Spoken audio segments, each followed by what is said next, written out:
Aries, hi! Welcome to Mr. Queen PH at ito ang inyong weekly reading for November 6 to 12, 2023. General reading, just take what resonates. Watch your Sun, Moon, Rising, Venus for other messages. And thank you so much sa lahat ng sumusuporta dito sa ating channel. Just a reminder, gamitin nyo lang ang reading na to bilang gabay. Ayan, pa-follow na rin sa aking Facebook and TikTok. Lahat po yan, Mr. Queen PH. And please check my Shopee shop. Available ang mga protection and prosperity bracelets, zodiac sign bracelets, and many more. Link on the description. So ito yung ating Aries bracelet. Ayan, nag-align sa energies ng mga Aries. Meron itong red jasper, citrine, at tiger's eye. So available yan sa aking Shopee. Link on the description. Okay, let's begin. Aries. Ano ang energies for you ngayong week na to, November 6 to 12 for Aries? The energy is gaining momentum. Ayan, so maaring meron kayong mga sinusubukang gawin or mga pinaplano na gawin this week. And, kumbaga nabubuo na. Nabubuo na yung mga gusto nyong gawin. Oo, nagkakaroon na kayo ng lakas ng loob na ipagpatuloy yan. Let's see, ano pa. Oh, believe in your good luck. Ang ganda nito. First quarter moon in Sagittarius. So, magtiwala ka raw sa swerte mo, no? Kasi pag naniniwala ka na swerte ka, then definitely, yun yung ma-attract mo. Okay? Speaking of swerte, meron tayong mga pampaswerte na mga bracelets dito. Gaya ng aking suot ngayon. So, ito yung money magnet natin na bracelet. Available rin yan sa Shopee. Okay. Ayan. Ano pa? Believe in your good luck daw. Let's see for Aries. Don't let your past hold you back. Ito yung parang iniisip mo yung mga past mistakes mo, yung mga pagkakamali mo, pagkukulang mo before. Huwag mong hayaan na i-define ka ng past mo kasi tapos na yun eh. Ang focus mo ngayon is yung future mo or yung especially the present moment. Kung ano yung pwede mong magawa ngayon na pwede mong i-look forward para sa iyong future. Okay, so kuha tayo ng mga tarot cards for Aries. Ano naman ang ganap sa inyo this week? Anong ganap sa mga Aries this week? For Aries. Seven of Swords, Two of Pentacles, Page of Cups, Four of Swords. Okay. I feel like meron kayong iniiwasan na tao from your past na pwedeng naglilinger pa rin. Yung tipong gusto mo nang iwasan, gusto mo nang humiwalay, no? Para sa iba sa inyo. Pwede kasing romantic connection to. But andyan pa rin eh. Nasa paligid-ligid pa rin eh. I feel like hindi ka pa rin makapag-decide.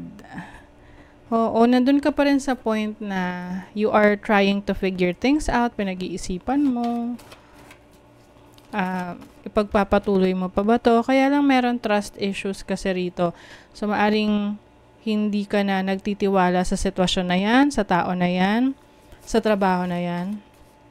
And, gusto mo na lang na matapos na or magkaroon na ng closure, whatever that is. Ang closure kasi magagaling rin sa yan eh. Hindi natin kailangang i-rely, no? Or iasa sa iba yung closure kasi yung iba hindi tayo binibigyan ng closure. So, sarili natin magbibigay ng closure para sa atin. 'Di ba? So, you also have the Page of Swords, Seven of Cups, Page of Swords, Page of Wands. I feel like you want to break free. Gusto mo ng kalayaan. Gusto mong magsimula muli, magawa yung mga gusto mong gawin ng walang limitations, walang pumipigil sa'yo, walang nakikialam. And it seems na maraming nag-open up na opportunities for you sa ngayon. Kaya lang, you're not sure eh. Pwede kasi hindi ka pa talaga totally nakaka-recover or nakaka-move on from that past situation. Lalo na kung very recent lang siya, kung kamakailan lang nangyari. Iba sa relationship talaga to. Some of you, if you are wanting to move on from a breakup or relationship na may cheating, merong panloloko, nandun pa rin, mahal mo pa rin. Kaya mahirap for you to move forward. See, you have the 5 of Pentacles, naapektuhan pati yung productivity mo. Wala ka masyadong magawa, wala ka masyadong mga natatapos kasi pwedeng lagi mong iniisip yung kung ano yung kulang, ano yung wala. Oo. So, you have to change your mindset para magbago. 'Di ba? Ano yung advice sa inyo? Take some risks. This is breaking free, trusting yourself na kaya mo on your own, 'di ba? The tower moment. Ito kasi yung tower moment is ito yung way ng universe para gisingin ka na okay, ayaw mong makinig dun sa mga signs na pinapakita ko, then ito na may kailangang mangyari, may kailangang magbago, may kailangang matapos para mapunta ka dun sa sitwasyon na mas dinideserve mo. 5 of Swords. A lot of conflict talaga sa mga tao sa paligid mo.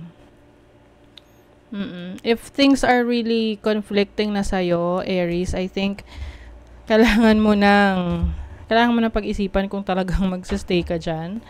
But I feel like, dumistansya ka muna. Oo, para mas makapag-isip-isip ka. Sa relationship, anong message?